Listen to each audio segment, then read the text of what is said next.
Welcome back. We're going to read chapter 2 right now. And make sure you have your book. Make sure you have a pencil, maybe a highlighter, and a pen. And chapter 2 starts on page 5. "Looky here," said Norton Threemonger as soon as Rob stepped onto the school bus. "It's the Kentucky Star. How's it feel to be a star?" Norton stood in the center of the aisle, blocking Rob's path. Rob shrugged. "Oh, he don't know," Norton called to his brother. "Hey, Billy, he don't know what it's like to be a star." Rob slipped past Norton. He walked all the way to the back of the bus and sat down in the last seat. "Hey," said Billy Threemonger, "you know what? This ain't Kentucky. This is Florida." He followed Rob and sat down right next to him. He pushed his face so close that Rob could smell his breath. It was bad breath. It smelled metallic and rotten. "You ain't a Kentucky Star," Billy said, his eyes glowing under the brim of his John Deere cap. "And you sure ain't a star here in Florida. You ain't a star nowhere." "Okay," said Rob. Billy shoved him hard, and then Norton came swaggering back and leaned over Billy and grabbed hold of Rob's hair with one hand, and with the other hand ground his knuckles into Rob's scalp. Rob sat there and took it. If he fought back, it lasted longer. If he didn't fight back, sometimes they got bored and left him alone. They were the only 3 kids on the bus until it got into town, and Mr. Nelson, the bus driver, pretended like he didn't even know what was going on. He drove staring straight ahead, whistling songs that didn't have any melody. Rob was on his own, and he knew it. "He's got that creeping crud all over him," said Billy. He pointed at Rob's legs. "Look," he said to Norton. "Ain't it gross?" "Uh-huh," said Norton. He was concentrating on grinding his knuckles into Rob's head. It hurt. But Rob didn't cry. He never cried.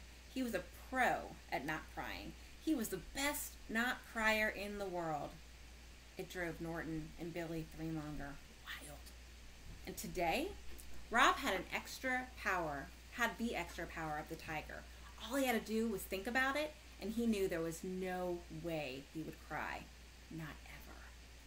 They were still out in the country, only halfway into town, when the bus lurched to a stop. This was such a surprising development, to have the bus stop halfway through its route, that Norton stopped grinding his knuckles into Rob's scalp, and Billy stopped punching Rob in the arm. "Hey, Mr. Nelson," Norton shouted, "what you doing?" "This ain't a stop, Mr. Nelson," Billy called out helpfully. But Mr. Nelson ignored them. He just kept whistling his non-song as he swung open the bus door. And while Norton and Billy and Rob watched, open-mouthed and silent, a girl with yellow hair and a pink lacy dress walked up the steps and onto the bus. So this chapter, we kind of figure out, A, why maybe Rob is not crazy about going to school. B, we learn that a new character is being introduced, and that's this girl with the yellow hair and a pink lacy dress. We also learn about these 2 other boys, these characters, Billy and Norton Threemonger, the bullies and the brothers. So we have a number of different characters, some conflicts already.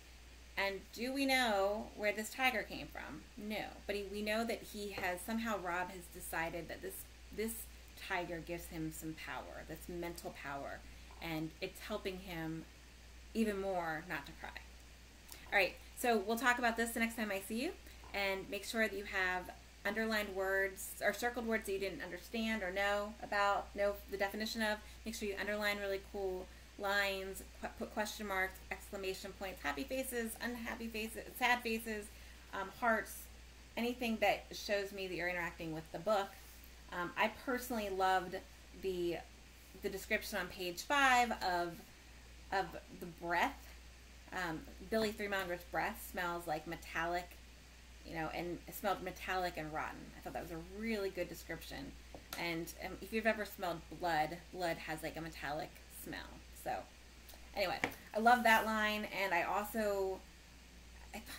the bus driver was really interesting, how he just just ignored everything that was going on in the back, and also just kept on whistling as if nothing was happening. And clearly a lot was happening to poor Rob.